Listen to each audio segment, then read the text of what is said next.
Hello friends, welcome you all in VSM board classes.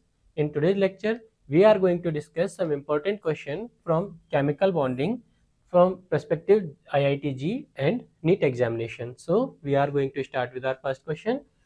The strongest bond is, अब आपको यहाँ देखिए अलग अलग तरह के बॉन्ड दे रखे हैं, जहां हमने कहा आयोनिक बॉन्ड आपके पास है, मेटेलिक बॉन्ड है, कोवेलेंट बॉन्ड है और हाइड्रोजन बॉन्ड है। अब आपसे पूछा हुआ है दैट इनमें से which one of the following is the strongest bond. अब हम आयोनिक बॉन्ड की अगर बात करें तो आयोनिक बॉन्ड के लिए हम कहेंगे यह है अपोजिटली चार्ज आयंस यानी कैटायंस और एनायंस के बीच डेवलप होने वाला इलेक्ट्रोस्टैटिक फोर्स ऑफ अट्रैक्शन है। कैसा है ये? इलेक्ट्रोस्टैटिक फोर्स ऑफ अट्रैक्शन है।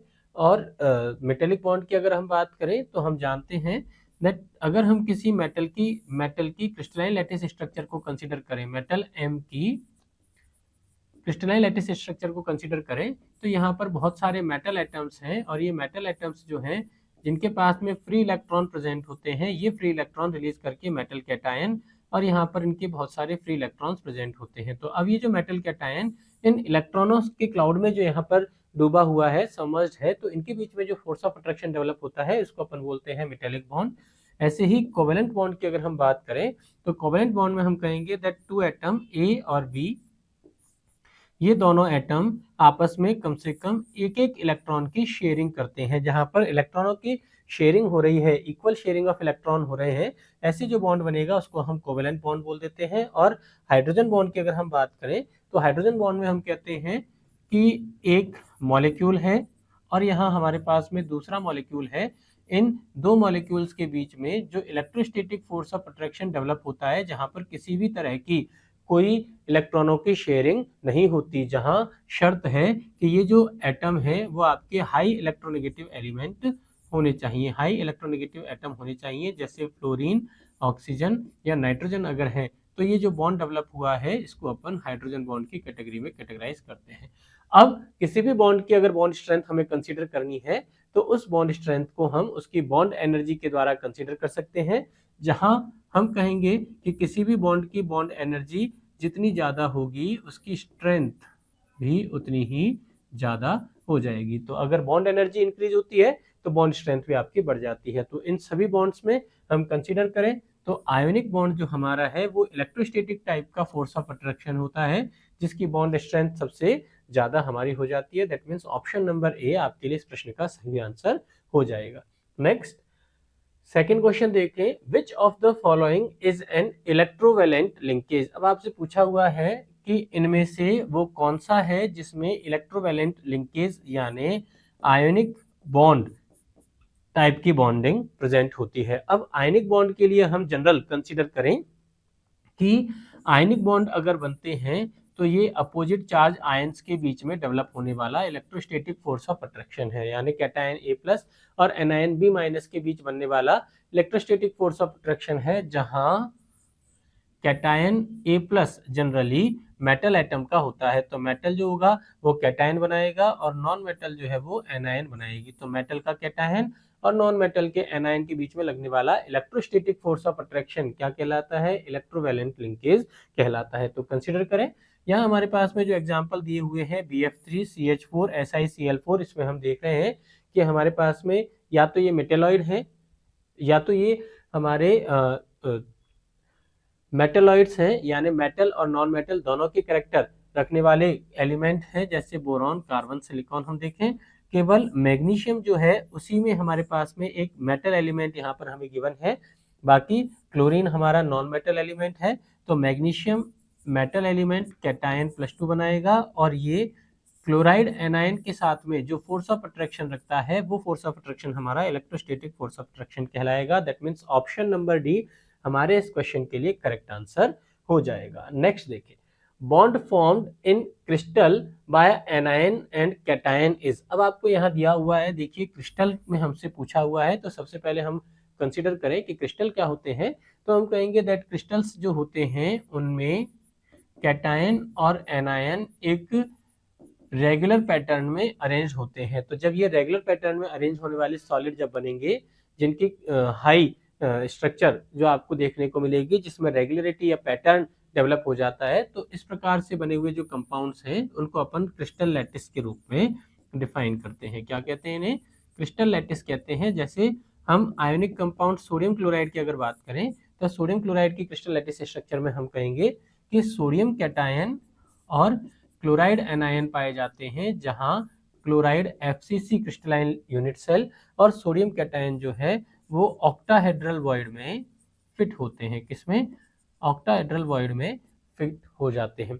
ठीक है, तो अब आपसे पूछा हुआ है दैट एनायन और कैटायन के बीच में कौन सा बॉन्ड बनता है, तो हम कहेंगे दैट एनायन और कैटायन के बीच में यहाँ पर एक electrostatic force of attraction type का फोर्स पाया जाता है, यानी आयोनिक बॉन्ड यहाँ पर बन जाता है। तो ऑप्शन नंबर ए हमारे लिए करेक्ट ऑप्शन हो जाएगा। ठीक है, तो आयनिक बॉन्ड जो अपोजिटली चार्ज आयंस के बीच में डेवलप होगा और वो आयनिक क्रिस्टलाइन सॉलिड्स में जनरली पाया जाता है, यानी NaCl में कौन सा? सोडियम कैटायन और क्लोराइड एनायन के बीच में आयनिक बॉन्ड यहाँ पर प्रेजेंट हो जाता है। नेक्स्ट देखिए, an atom with atomic number 20। अब आपको देखिए एटम दिया हुआ है जिसका एटॉमिक नंबर 20 है, यानी Z इज इक्वल टू 20 दिया हुआ है, तो हम कहेंगे 20 एटॉमिक नंबर वाला एटम हमारा हो गया कैल्शियम। ठीक है, हम जानते हैं कैल्शियम जो है वो S ब्लॉक से बिलोंग करता है और S ब्लॉक में भी यह सेकेंड ग्रुप से बिलोंग करता है, यानी ये क्या हो गया? एल्कलाइन अर्थ मेटल हो जाएगी। क्या हो जाएगी? ये एल्कलाइन अर्थ मेटल हो जाएगी। अगर हम इस कैल्शियम का इलेक्ट्रॉनिक कॉन्फ़िगरेशन देखें तो कैल्शियम का इलेक्ट्रॉनिक कॉन्फ़िगरेशन हो जाता है कैल्शियम से जस्ट पहले आने वाली नोबेल गैस आर्गन जिसका एटॉमिक नंबर 18 है, और उसके बाद में वैलेंसी शेल का इलेक्ट्रॉनिक कॉन्फ़िगरेशन यानी 4s2। तो हम क्या चेक कर रहे हैं कि जैसे ही ये 4s सब शेल में प्रेजेंट अपने दोनों इलेक्ट्रॉन रिलीज कर देती है, ये नियर बाय नोबेल गैस का कॉन्फ़िगरेशन एक्वायर कर लेती है। दैट मीन्स चार्ज क्या हो जाएगा इसका? +2, यानी स्ट्रक्चर बन जाएगी Ca+2। अब आपसे कहा गया है most likely to combine chemically with the atom whose atomic number is. अब ये किस एटम के साथ में कंबाइंड होना चाहेगी? तो हम यहाँ देख रहे हैं दैट कैल्शियम जो है कैसा कैटायन का फॉर्मेशन कर रहा है, कब? जब ये 2 इलेक्ट्रॉन रिलीज कर देता है। तो जरूर ही हमारे पास में जो एलिमेंट जो इसके साथ में कंबाइंड होगा या बॉन्ड बनाएगा वो एक ऐसा एलिमेंट होना चाहिए जो 2 इलेक्ट्रॉन गेन कर सके, यानी जिस पर 2 नेगेटिव चार्ज हो या जिसके वैलेंसी शेल में कितने 6 इलेक्ट्रॉन हो या 2 इलेक्ट्रॉन लेने की टेंडेंसी हो। तो अब यहाँ हम चेक करें, देखिए एटॉमिक नंबर 10 यानी नियन हमें दिया हुआ है और हम जानते हैं नियन क्या है? नोबेल गैसेज है, और नोबेल गैस जो होती है वो इनर्ट गैसेज होती हैं, उनमें इलेक्ट्रॉन लेने या इलेक्ट्रॉन डोनेट करने की टेंडेंसी नहीं होती, यानी ये तो एनायन नहीं बनाएगा। नेक्स्ट एटॉमिक नंबर 11 वाला एलिमेंट यानी सोडियम हमें दिया हुआ है, हम कहेंगे 11 एटॉमिक नंबर सोडियम, इसके तो इलेक्ट्रॉन डोनेट करने की टेंडेंसी है, ये सोडियम कैटायन का फॉर्मेशन करेगा और 2 कैटायन आपस में बॉन्ड फॉर्मेशन नहीं कर सकते। इसका मतलब एलिमेंट 11 एटॉमिक नंबर वाला एलिमेंट जो है वो भी हमारा करेक्ट आंसर नहीं होगा। नेक्स्ट देखिए एलिमेंट 14 एटॉमिक नंबर पर यानी सिलिकॉन हमें कहा गया है। सिलिकॉन के लिए हम कहेंगे कि इसके वैलेंसी शेल में 4 इलेक्ट्रॉन यहाँ पर प्रेजेंट है, और सिलिकॉन क्या होता है? मेटेलॉइड होता है, नॉन मेटल नहीं है। और मेटल जब एनायन जो जुड़ेगा वो जनरली कौन सा एनायन होता है? नॉन मेटल एनायन हमारे होते हैं। इसका मतलब सिलिकॉन के साथ भी इसके बॉन्ड फॉर्मेशन की टेंडेंसी नहीं होगी। वहीं एटॉमिक नंबर 16 पर अगर हम कंसीडर करें तो यह सल्फर एटम होता है जिसके वैलेंसी शेल में कितने 6 इलेक्ट्रॉन होते हैं, और कैल्शियम कैटायन जो 2 इलेक्ट्रॉन रिलीज कर चुका है वो 2 इलेक्ट्रॉन एक्सेप्ट करने की टेंडेंसी इस सल्फर के पास में होगी। ऑक्टेट कंप्लीट करने के लिए इसको 2 इलेक्ट्रॉनों की रिक्वायरमेंट है, इसलिए हम कहेंगे एटॉमिक नंबर 16 वाला एलिमेंट जो है उसके साथ में इसका कॉम्बिनेशन हो जाएगा। That means option number D हमारा इस क्वेश्चन के लिए करेक्ट आंसर हो जाएगा। नेक्स्ट देखें, the inter ionic attraction depends on interaction of. अब आपसे कहा गया है दैट इंटर आयोनिक अट्रैक्शन, अब अट्रैक्शन है दैट मीन्स हम कहेंगे कि भाई अपोजिटली चार्ज आयन है, यानी एक कैटायन है और एक एनायन है। तो अपोजिटली चार्ज आयंस के बीच में जो फोर्स ऑफ अट्रैक्शन लगता है वो हमारा इलेक्ट्रोस्टैटिक फोर्स ऑफ अट्रैक्शन है, और हम जानते हैं that force of attraction F ये प्रोपोर्शनल होता है Q1 into Q2 upon R square के, यानी दोनों आयंस पर जो चार्ज है उन चार्ज के मल्टीप्लिकेशन के प्रोपोर्शनल होगा, और इंटर आयोनिक डिस्टेंस जो है R उसके स्क्वायर के रेसिप्रोकल ये हो जाता है। तो हम क्या लिखेंगे? That inter ionic attraction depends on interaction of the charge. तो आयंस के बीच में जो चार्ज है उस चार्ज की जो इंटरेक्शन होगी हम देख रहे हैं उसके डायरेक्टली प्रोपोर्शनल है, यानी F is proportional to Q1 into Q2, जहाँ पर Q1 ये कैटायन का चार्ज है और Q2 ये हम एनायन के चार्ज को कंसीडर कर सकते हैं, that Q plus into Q minus के मल्टीप्लीकेशन के प्रोपोर्शनल हो जाएगा। तो ऑप्शन नंबर ए इस क्वेश्चन के लिए हमारा करेक्ट आंसर हो जाएगा। नेक्स्ट, अगर सॉल्वेंट सिस्टम हम ले, यानी ये दोनों आयंस आपके मीडियम जिसकी अपन बात कर रहे हैं, अगर ये वैक्यूम में है तो वैक्यूम के लिए हम जानते हैं यहाँ पर एक प्रोपोर्शनलिटी कांस्टेंट के हमारा आएगा जिसको हम 4 पाई एप्सिलॉन नॉट कह देते हैं।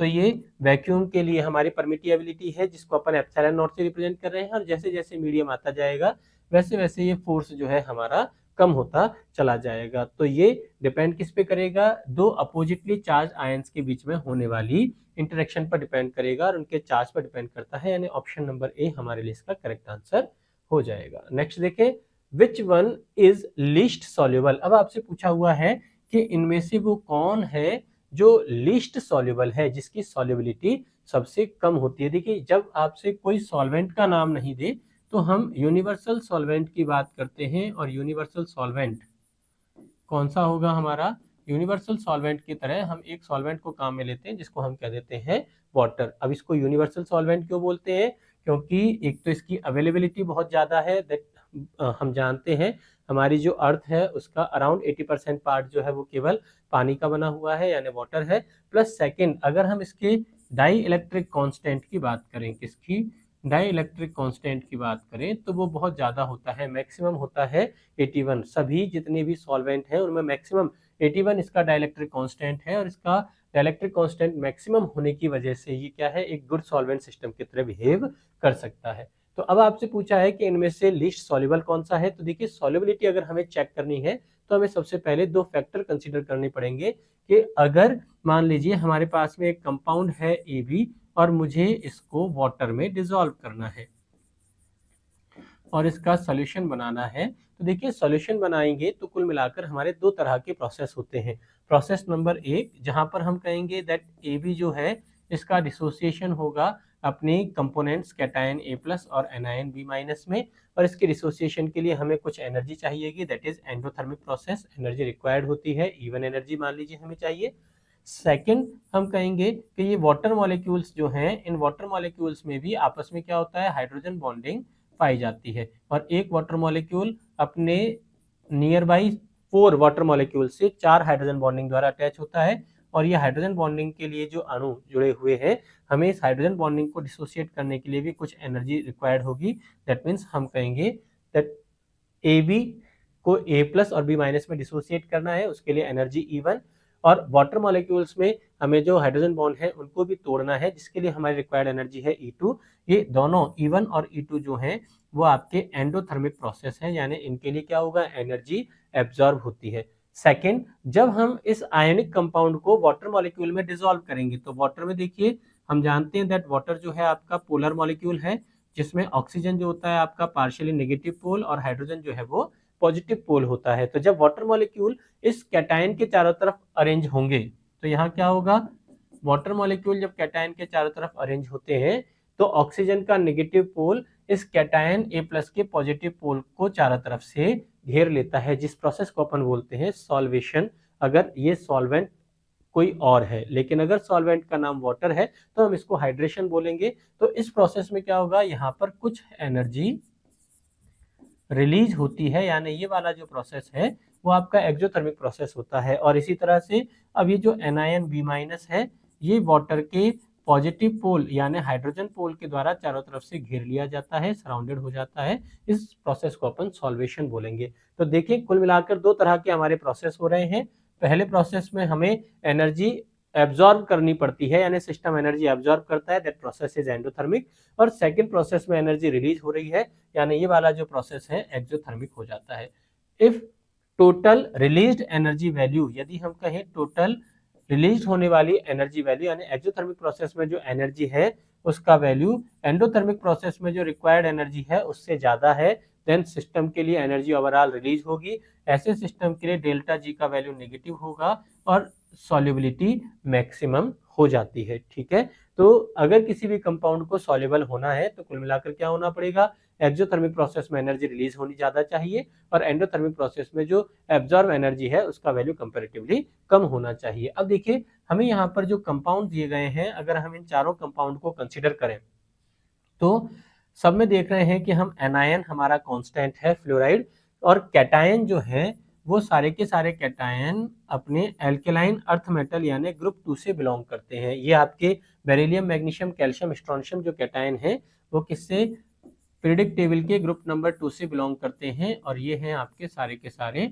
Alkaline earth metal. अब ये जो एल्केलाइन अर्थ मेटल है, देखिए इनमें हम जैसे जैसे ग्रुप में ऊपर से नीचे जाएंगे यानी बेरिलियम, मैग्नीशियम, कैल्शियम, स्ट्रोंशियम और बेरियम, तो जैसे जैसे हम ग्रुप में ऊपर से नीचे जाएंगे एटॉमिक रेडियाई बढ़ती चली जाती है, और एटॉमिक रेडियाई बढ़ेगी तो रिस्पेक्टिवली क्या होगा, इनकी सॉल्युबिलिटी जो है वो कम होती चली जाती है। ठीक है, तो यहाँ पर हम कहेंगे दैट जो सबसे स्मॉलर साइज का कैटायन है यानी बेरिलियम फ्लोराइड, उसकी स्टेबिलिटी तो सबसे ज्यादा होती है, सॉरी उसकी एटॉमिक रेडियाई सबसे कम होती है, इसलिए उसकी सॉल्युबिलिटी सबसे ज्यादा हो जाती है यानी मैक्सिमम सॉल्युबल है।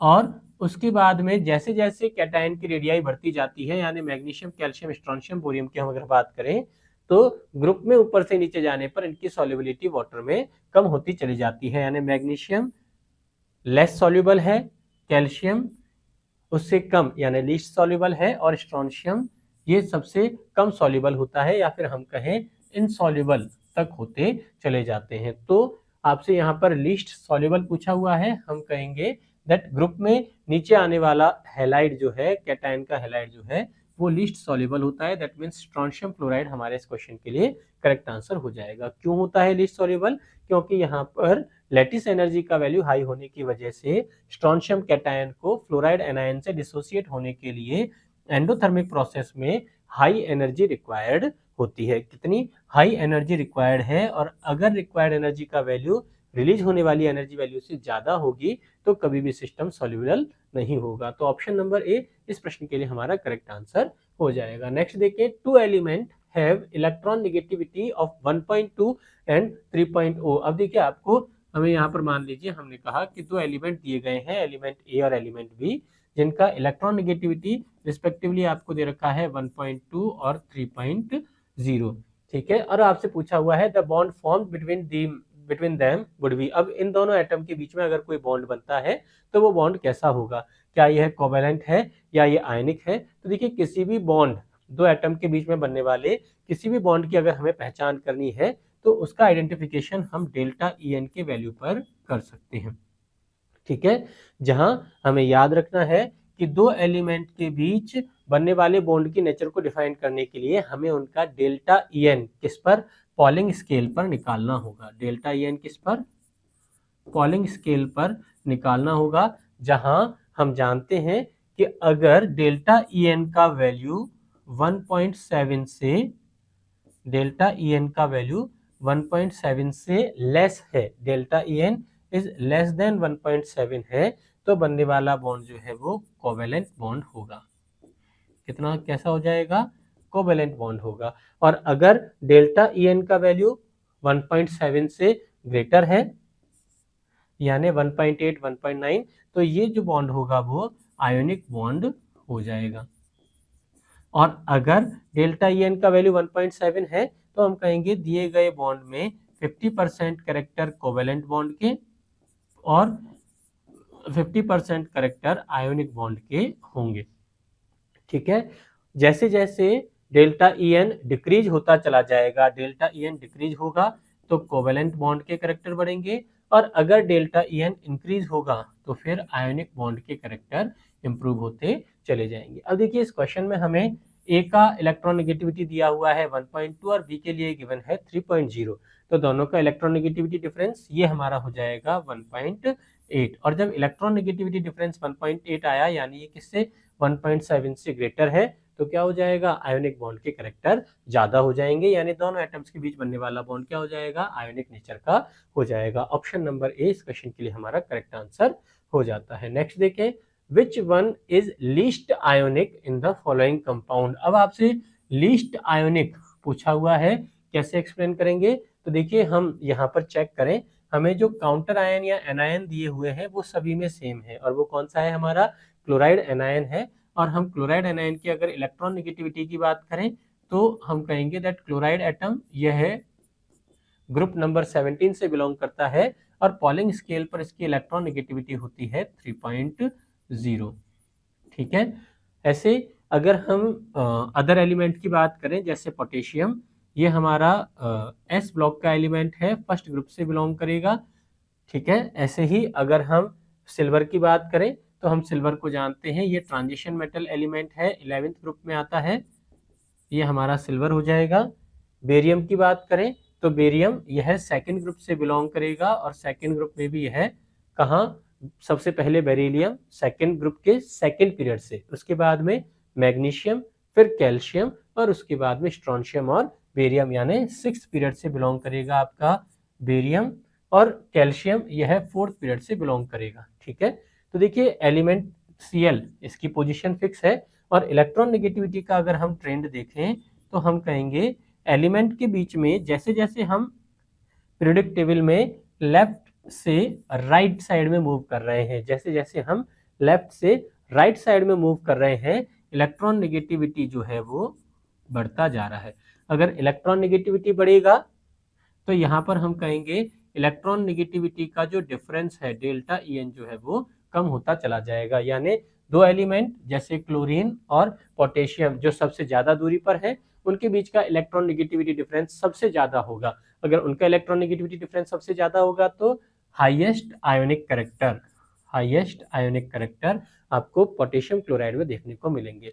वहीं सिल्वर यानी कि 11th ग्रुप का एलिमेंट और क्लोराइड यानी कि 17th ग्रुप का एलिमेंट, ये सबसे नजदीक के एलिमेंट है, इनके बीच की इलेक्ट्रॉन नेगेटिव डिफरेंस सबसे कम होगी, तो यहाँ पर maximum covalent character among these compounds आपको देखने को मिलेंगे। तो आपसे कहा गया है लीस्ट आयोनिक करेक्टर या फिर हम कहें मैक्सिमम कोवेलेंट करेक्टर किसमें होंगे, तो हम कहेंगे वो दो एलिमेंट जिनमें पीरियोडिक टेबल में डिस्टेंस सबसे कम होगी, उनमें कोवेलेंट करेक्टर मैक्सिमम और आयोनिक करेक्टर मिनिमम होंगे। That means option number 20 question के लिए हमारा करेक्ट आंसर हो जाएगा। नेक्स्ट देखें, which one is the strongest bond. अब आपसे पूछा हुआ है कि इनमें से स्ट्रॉन्गेस्ट बॉन्ड कौन सा है, तो हम कहेंगे दैट स्ट्रॉन्गेस्ट बॉन्ड अगर हमें डिफाइन करना है तो स्ट्रॉन्गेस्ट बॉन्ड डिफाइन करने के लिए जैसे जैसे हमने कहा आयनिक बॉन्ड जो होता है, जो हमारा आयनिक बॉन्ड है उसके बॉन्ड स्ट्रेंथ जो है वो कोवेलेंट बॉन्ड की बजाय ज्यादा हो जाती है, और आयनिक बॉन्ड बनाने के लिए हमें क्या करना पड़ेगा, डेल्टा EN का वैल्यू कंपैरेटिवली बढ़ाना पड़ेगा। तो अगर हम बॉन्ड स्ट्रेंथ या स्ट्रॉन्गेस्ट बॉन्ड की बात करें तो यहाँ देखिए सभी में हमारे काउंटर एटम क्या है, फ्लोरीन है, एक्सेप्ट क्लोरीन, और फ्लोरीन जो है वो पीरियोडिक टेबल में हम कहें तो मैक्सिमम इलेक्ट्रॉन नेगेटिविटी वाला एलिमेंट है। इसके काउंटर एटम की अगर हम बात करें तो यहाँ देखिए क्लोरीन है जिसका इलेक्ट्रॉन नेगेटिविटी 3.0 होता है, ब्रोमीन के लिए 2.8 हो जाएगा, यहाँ क्लोरीन के लिए 3.0 और ब्रोमीन के लिए 2.8। तो यहाँ हम देख रहे हैं ब्रोमीन और फ्लोरीन के बीच में इलेक्ट्रॉन नेगेटिविटी का डिफरेंस सबसे ज्यादा है, तो सबसे ज्यादा आयनिक करेक्टर इसी बॉन्ड में होंगे, यानी ये वाला जो बॉन्ड है वो हमारा स्ट्रॉन्गेस्ट बॉन्ड हो जाएगा। ऑप्शन नंबर सी इस क्वेश्चन के लिए हमारा करेक्ट आंसर हो जाएगा। नेक्स्ट देखें, in the given bonds which one is most ionic. फिर से आपसे यही पूछा हुआ है कि सबसे ज्यादा आयोनिक कौन सा है, तो हम कहेंगे दैट डेल्टा EN का वैल्यू मैक्सिमम होगा तो आयोनिक करेक्टर भी मैक्सिमम हो जाएंगे। ठीक है। अब हम इनका मैक्सिमम के लिए हम क्या करें, इनके डेल्टा EN का वैल्यू कंसीडर करें तो देखिए चेक कर सकते हैं हम, क्लोरीन फिर से 17th ग्रुप का एलिमेंट है और इसका इलेक्ट्रॉन नेगेटिविटी पॉलिंग स्केल पर कितना होता है, 3.0 आपका हो जाता है। फर्दर क्लोरीन के अलावा अगर हम चेक करें तो कार्बन, ये आपका 14th ग्रुप का एलिमेंट है कार्बन, जिसका इलेक्ट्रॉन नेगेटिविटी पॉलिंग स्केल पर होता है 2.5। हाइड्रोजन, ये हमारा एटॉमिक नंबर 1 वाला एलिमेंट है जिसका इलेक्ट्रॉन नेगेटिविटी आपका होता है 2.1। एल्यूमिनियम, ये 13th ग्रुप का एलिमेंट है, ठीक है, बोरॉन फैमिली के नीचे आता है, 13th ग्रुप का एलिमेंट है। अगर हम इसकी इलेक्ट्रॉन नेगेटिविटी की बात करें तो इसका इलेक्ट्रॉन नेगेटिविटी ये आपके हो जाएगा अराउंड 1.5। वहीं सीजियम की बात करें तो सीजियम ये आपका S ब्लॉक के फर्स्ट ग्रुप का एलिमेंट है और यह पीरियोडिक टेबल में 6th ग्रुप में आता है।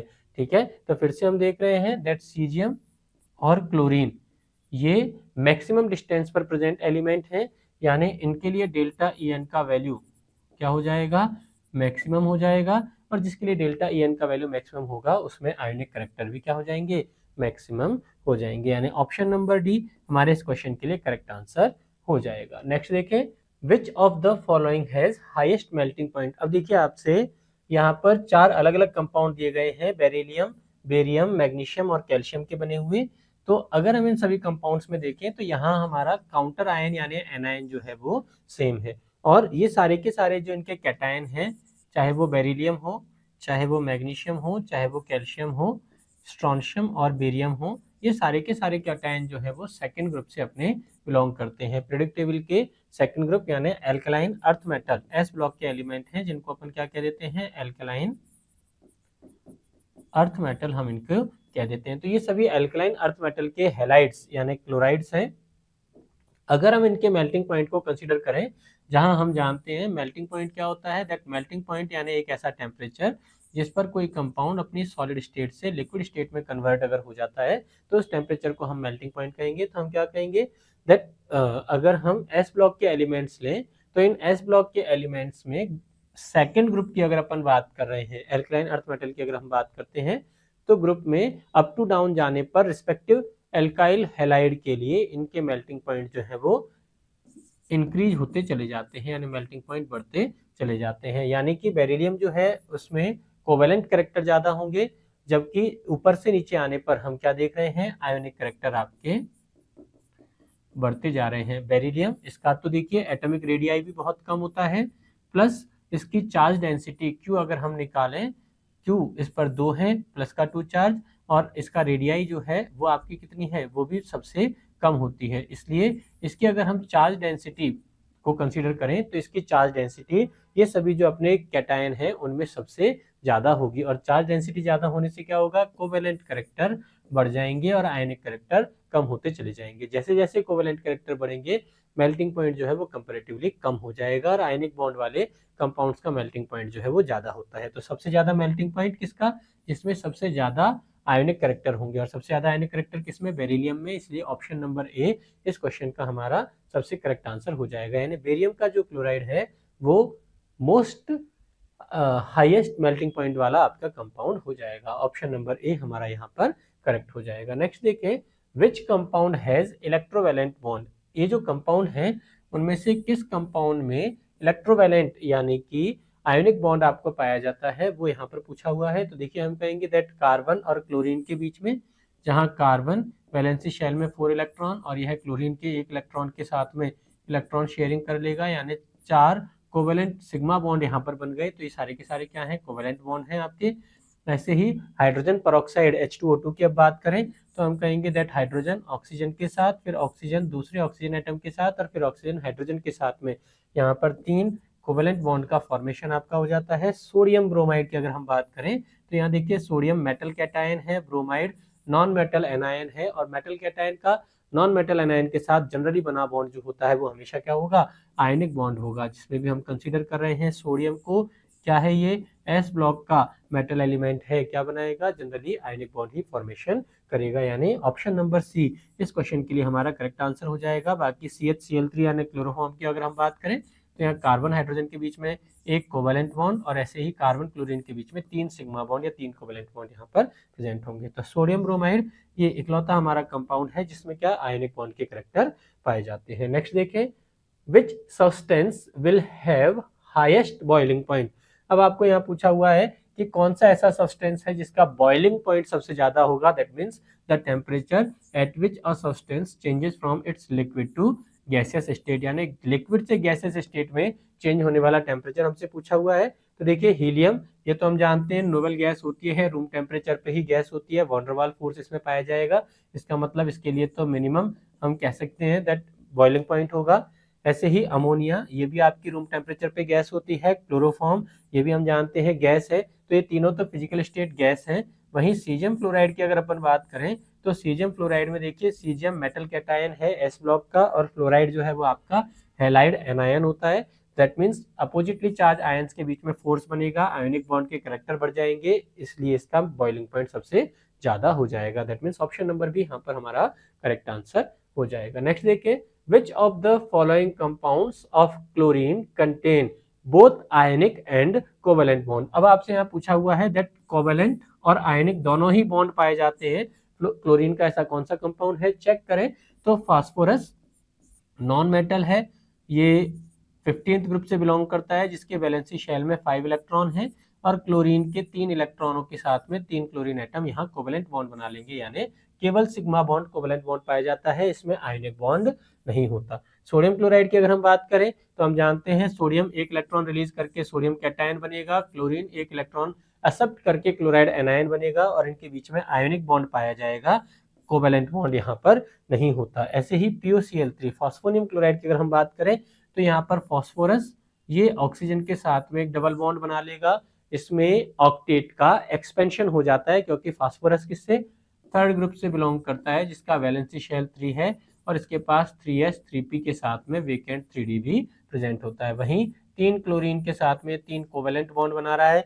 और अगर NaClO4 को देखें तो यहाँ हम चेक करें, इसमें सोडियम कैटायन और ClO4 माइनस यानी परक्लोरेट एनायन प्रेजेंट है। ये तो है सोडियम कैटायन, ये है आपका परक्लोरेट एनायन, यानी इन दोनों के बीच में क्या बन गया? यहाँ आयोनिक बॉन्ड डेवलप हो जाता है। और अगर परक्लोरेट एनायन की स्ट्रक्चर हम देखें तो इसकी स्ट्रक्चर में एक क्लोरीन, यह है 3 ऑक्सीजन के साथ में 3 डबल बॉन्ड, और एक ऑक्सीजन के साथ में ऑक्सीजन माइनस के साथ में एक सिंगल कोवेलेंट बॉन्ड का फॉर्मेशन कर रहा है। तो सोडियम कैटायन और परक्लोरेट आयन के बीच में आयोनिक बॉन्ड, और परक्लोरेट आयन में यहाँ पर क्लोरीन और ऑक्सीजन के बीच में कोवेलेंट बॉन्ड प्रेजेंट है, यानी बोथ आयनिक और कोवेलेंट बॉन्ड इसमें पाया जाता है, इसलिए हमारे ऑप्शन नंबर डी इस क्वेश्चन का करेक्ट आंसर हो जाएगा।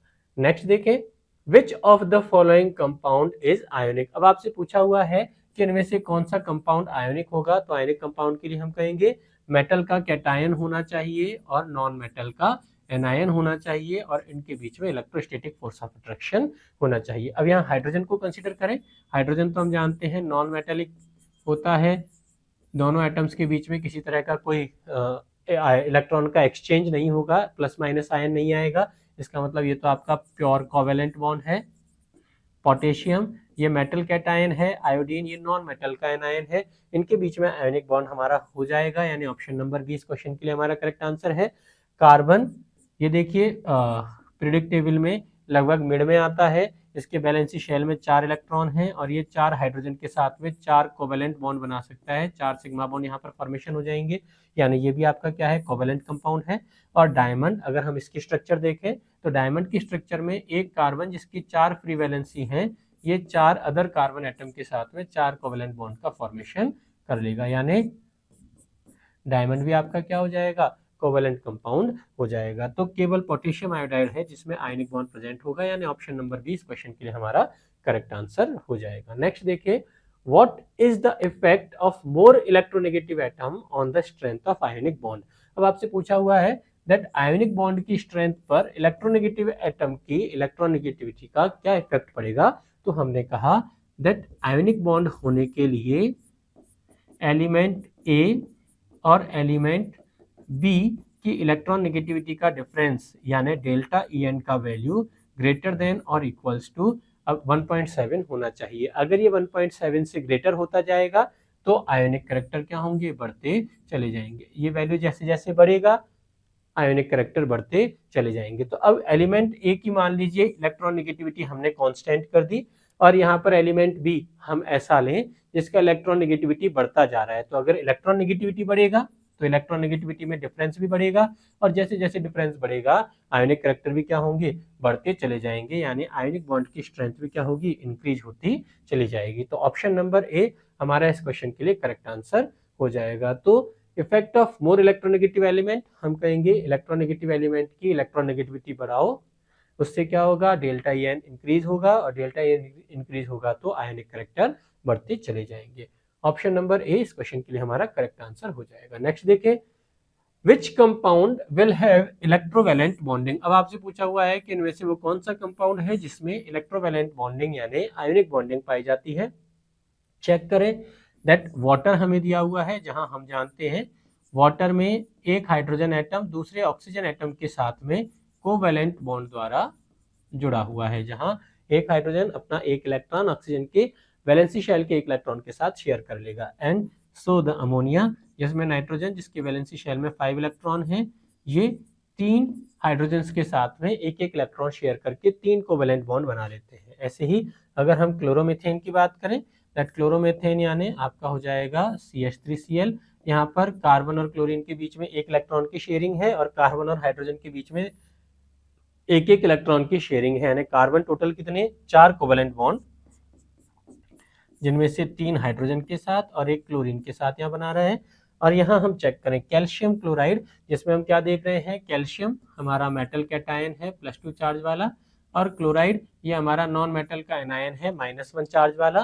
तो एक कैल्शियम कैटायन 2 क्लोराइड एनायनों से electrostatic force of attraction feel करता है, दैट मीन्स बनने वाला बॉन्ड कौन सा हो जाएगा, आयोनिक बॉन्ड हो जाएगा, या इलेक्ट्रोवैलेंट बॉन्डिंग यहाँ पर हो जाएगी। कैल्शियम 2 इलेक्ट्रॉन रिलीज करके कैल्शियम कैटायन बनेगा, और 2 क्लोरीन जो है वो एक एक इलेक्ट्रॉन गेन करके क्लोराइड एनायन बनेंगे, जिनके बीच में अपोजिट चार्ज आयनों का electrostatic force of attraction develop हो जाएगा। यानी ऑप्शन नंबर डी हमारे इस क्वेश्चन के लिए करेक्ट आंसर हो जाएगा। नेक्स्ट देखें, the bonds present in N2O4। अब यहाँ पे आपको दिया हुआ है डाई नाइट्रोजन टेट्राऑक्साइड में कौन से बॉन्ड प्रेजेंट है, only ionic, only covalent, ionic and coordinate, और कोवैलेंट एंड कोऑर्डिनेट। तो हमें सबसे पहले क्या करना पड़ेगा, इस N2O4 का लुईस डॉट स्ट्रक्चर बनाना पड़ेगा। चलिए हम कहें दैट नाइट्रोजन, इसके वैलेंसी शेल में 5 इलेक्ट्रॉन होते हैं, NH2NP3 इसका इलेक्ट्रॉनिक कॉन्फ़िगरेशन है। तो 5 इलेक्ट्रॉन अगर हम ड्रॉ करें तो ये हमारा कुछ ऐसा हो जाएगा। ऐसे ही सेकेंड नाइट्रोजन, जिसके वैलेंसी शेल में भी हमारे पास में 5 इलेक्ट्रॉन है। अब ऑक्सीजन, जिसके वैलेंसी शेल में हमारे पास में 6 इलेक्ट्रॉन है। तो ऐसे कितने हमारे पास में देखिए कितने 4 ऑक्सीजन एटम है, तो हम इसको कुछ इस तरीके से रिप्रेजेंट कर सकते हैं। अब नाइट्रोजन, इसको अपना ऑक्टेट कंप्लीट करने के लिए 3 इलेक्ट्रॉनों की रिक्वायरमेंट है। तो एक नाइट्रोजन दूसरे नाइट्रोजन एलिमेंट के साथ एक इलेक्ट्रॉन शेयर करेगा, और एक नाइट्रोजन एक ऑक्सीजन के साथ में 2 इलेक्ट्रॉन शेयर कर लेता है। दैट मीन्स यहाँ पर देखिए नाइट्रोजन और ऑक्सीजन इन चारों का ऑक्टेट कंप्लीट हो गया, लेकिन 2 ऑक्सीजन इनका ऑक्टेट अभी इनकम्प्लीट है। इनके वैलेंसी शेल में कितने 6 इलेक्ट्रॉन्स हैं, और इन्हें कितने 2 इलेक्ट्रॉनों की और रिक्वायरमेंट है। नाइट्रोजन, इसके पास में 2 ऐसे इलेक्ट्रॉन रखे हुए हैं जो बॉन्डिंग में पार्टिसिपेट नहीं करते, यानी लॉन पेयर है।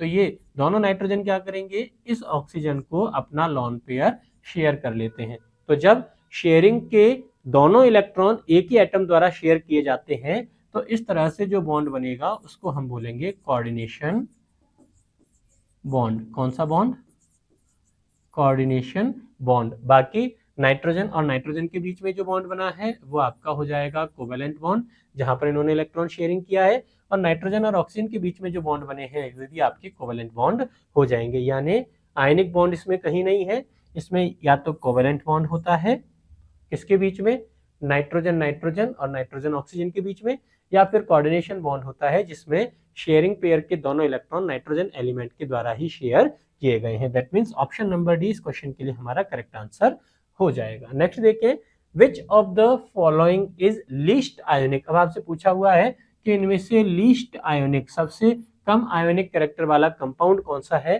तो हम कहेंगे दैट पोटेशियम क्लोराइड, जिसमें K+ और Cl- हमारा है। बेरिलियम, ये बेरियम का क्लोराइड, जिसमें आपके Ba+2 और Cl- कैटायन है। यहाँ इथाइल क्लोराइड आपको दिया हुआ है C2H5Cl। तो देखो चेक कीजिए, पोटेशियम और बेरियम ये दोनों क्या है, S ब्लॉक के मेटल्स हैं, और ये दोनों ही क्या है, मेटल्स हैं। क्या है, ये दोनों मेटल्स हैं। और हम कहेंगे मेटल्स जो होते हैं उनमें आयनिक कैरेक्टर ज़्यादा होते हैं, कैटायन बनाने की टेंडेंसी ज़्यादा होती है। वहीं यहाँ हम देखें तो ये C2H5 यानी हाइड्रोकार्बन है, और ये कैसे है, नॉन मेटेलिक नेचर है। कैसी नेचर है, नॉन मेटेलिक नेचर है। और कौन सा कंपाउंड है, ये जो कंपाउंड है वो कोवैलेंट कंपाउंड है। कैसा, कोवैलेंट कंपाउंड है। तो अगर ये कोवैलेंट कंपाउंड है तो इसमें आयनिक कैरेक्टर क्या होंगे, मिनिमम हो जाएंगे। That means option number C इस क्वेश्चन के लिए हमारा करेक्ट ऑप्शन हो जाएगा। नेक्स्ट देखें, lattice energy of an ionic compound depends upon. अब देखिए आपसे पूछा हुआ है कि लैटिस एनर्जी किसी भी आयोनिक कंपाउंड की डिपेंड करती है, तो हम कहेंगे दैट लैटिस एनर्जी, जिसको हम यू से रिप्रेजेंट करते हैं, that is proportional to multiplication of charge यानी कैटायन और एनायन के चार्ज के मल्टीप्लिकेशन के प्रोपोर्शनल हो जाती है। साथ ही यह कैटायन और एनायन की एटॉमिक रेडियाई का सम जो है उसके रेसिप्रोकल हो जाती है। साथ ही एक हमारा लैंडेज फैक्टर जो होता है उसके भी ये प्रोपोर्शनल हो जाती है। तो यहाँ से हम देख रहे हैं दैट लैटिस एनर्जी इसको अफेक्ट करने वाले फैक्टर यानी कैटायन और एनायन के चार्ज के मल्टीप्लिकेशन के प्रोपोर्शनल है। यानी हम कहेंगे that charge on the ion इस पर तो डिपेंड करती है, लेकिन ओनली ये हमारा इनकरेक्ट ऑप्शन हो जाएगा। Charge on the ion as well as size, क्योंकि जिस आयन का साइज जितना बड़ा होगा उसकी रेडियाई भी उतनी ही बड़ी हो जाएगी। और रेडियाई की क्या है, रेसिप्रोकल होती है, यानी both charge as well as size पर ही डिपेंड करती है। ऑप्शन नंबर डी हमारा इसके लिए करेक्ट ऑप्शन हो जाएगा। बाकी पैकिंग ऑफ आयंस पर भी डिपेंड करती है, लेकिन ओनली यहाँ पर गलत है, क्योंकि अगर आयंस की पैकिंग किस तरह से हो गई है, क्या ये FCC है, क्या ये VCC है, क्या ये सिंपल क्यूबिक टाइप का है, तो उस पर भी ये हमारा डिपेंड करता है। लैंडेज फैक्टर जो है वो बेसिकली पैकिंग ऑफ आयंस यानी उसके क्रिस्टलाइन लैटिस स्ट्रक्चर जो है उसी पर डिपेंड करता है। तो हम कहेंगे दैट ऑप्शन नंबर डी हमारे इस क्वेश्चन के लिए करेक्ट आंसर हो जाएगा। Lattice energy depends on both charge of cation and anion as well as atomic radii of या ionic radii of cation and anion, जहां चार्ज के मल्टीप्लाई के प्रोपोर्शनल है और एटॉमिक रेडियाई के सम के ये रेसिप्रोकल हो जाता है। नेक्स्ट देखें, when NaCl is dissolve in water. अब हमने क्या किया, NaCl को वाटर में डिसॉल्व कर दिया, द सोडियम आयन बिकम्स। तो देखिए हमने कहा कि कोई भी आयोनिक कंपाउंड अगर वाटर में डिसॉल्व होता है क्या होगा, दैट सोडियम क्लोराइड जब हम इसको वाटर में डिसॉल्व करेंगे तो यह सोडियम कैटायन और क्लोराइड एनायन में डिसोसिएट हो जाएगा। पॉइंट नंबर 1, डिसोसिएशन एनर्जी इसके लिए हमें रिक्वायर्ड होगी, जिसको हम बोलेंगे लैटिस एनर्जी के बराबर एनर्जी रिक्वायर्ड है। सेकेंड, अब ये जो सोडियम कैटायन बने हुए हैं, ये सोडियम कैटायन वाटर के पोलर साइड जो होती है जिसमें ऑक्सीजन आपका नेगेटिव पोल है, तो ये नेगेटिव पोल वाला ऑक्सीजन जो है इस सोडियम कैटायन को चारों तरफ से घेर लेता है। ऐसे ही क्लोराइड एनायन जो है इस वाटर के पॉजिटिव पोल यानी वाटर का पॉजिटिव पोल यानी हम कहेंगे हाइड्रोजन वाला जो पॉजिटिव पोल है उसके द्वारा चारों तरफ से कवर कर लिए जाते हैं। क्यों, क्योंकि क्लोराइड यानी एनायन पॉजिटिव पोल यानी हाइड्रोजन के चारों तरफ से इसको कवर कर लेगा। और ये जो प्रोसेस है इस प्रोसेस को अपन बोलते हैं हाइड्रेशन या सॉल्वेशन। अगर सॉल्वेंट वाटर के अलावा है then the process is known as hydration, और अगर ये प्रोसेस वाटर के द्वारा होता है या वाटर के अलावा किसी सॉल्वेंट से होगा तो सॉल्वेशन, और अगर वाटर से हुआ है तो ये प्रोसेस आपका कहलाएगा हाइड्रेशन। और इस प्रोसेस में जो एनर्जी रिलीज होती है, अगर इस रिलीज एनर्जी का वैल्यू ज़्यादा है, जिसकी वजह से हम देखते हैं दैट कंटेनर में अगर हम कोई सॉल्यूट को डालें और उसमें पानी में उसको डिसॉल्व करें तो रिलीज होने वाली एनर्जी की वैल्यू की वजह से कभी कभी वो कंटेनर क्या होता है, गर्म आपका हो जाता है। तो ये प्रोसेस जो है इसको अपन क्या बोलेंगे, सॉल्वेशन कहेंगे। अगर यहाँ सॉल्वेंट का नाम वाटर है तो ये प्रोसेस आपकी हाइड्रेशन कहलाएगी, और ये आपका बन जाएगा सोडियम कैटायन का हाइड्रेटेड मॉलिक्यूल, सोडियम कैटायन का हाइड्रेटेड पार्ट बन जाता है। यानी ऑप्शन नंबर सी हमारे इस क्वेश्चन का सही आंसर है। बाकी ऑक्सीडाइज्ड, ये तो हम कहेंगे दैट इलेक्ट्रॉन रिलीज करना ऑक्सीडेशन है, तो यहाँ पर इलेक्ट्रॉन का रिलीज करना या इलेक्ट्रॉन का गेन करना ऑक्सीडेशन या रिडक्शन तो हमारा हुआ ही नहीं है। और हाइड्रोलाइज्ड को हम कहेंगे दैट लाइसिस। देखिए लाइज्ड का मतलब होता है लाइसिस या डिसोसिएशन। तो ये डिसोसिएशन तो ये पहले ही हम जान रहे हैं दैट सोडियम क्लोराइड जो है वो सोडियम कैटायन और क्लोराइड एनायन की फॉर्म में, आयन पेयर की फॉर्म में, किसमें, लैटिस में पाया जाता है। तो ये आयन पेयर की फॉर्म में लैटिस में तो पहले ही प्रेजेंट है, डिसोसिएटेड ये हो जाता है वाटर की प्रेजेंस में, हाइड्रोलाइसिस, और फिर ये सोडियम कैटायन वाटर मॉलिक्यूल के द्वारा चारों तरफ से कर लिए गए हैं, और ऐसे ही क्लोराइड एनायन भी चारों तरफ से कवर कर लिए गए हैं। दैट प्रोसेस को अपन बोलते हैं हाइड्रेशन, यानी हाइड्रेटेड मॉलिक्यूल्स या हाइड्रेटेड आयंस आपके बन जाएंगे। तो ऑप्शन नंबर सी इस क्वेश्चन के लिए हमारा करेक्ट आंसर हो जाएगा। तो बच्चे ये हमारे कुछ प्रश्न थे जिसमें हमने केमिकल बॉन्डिंग से रिलेटेड प्रश्न सॉल्व किए थे। नेक्स्ट लेक्चर में हम नए प्रश्नों के साथ फिर से मिलेंगे। धन्यवाद।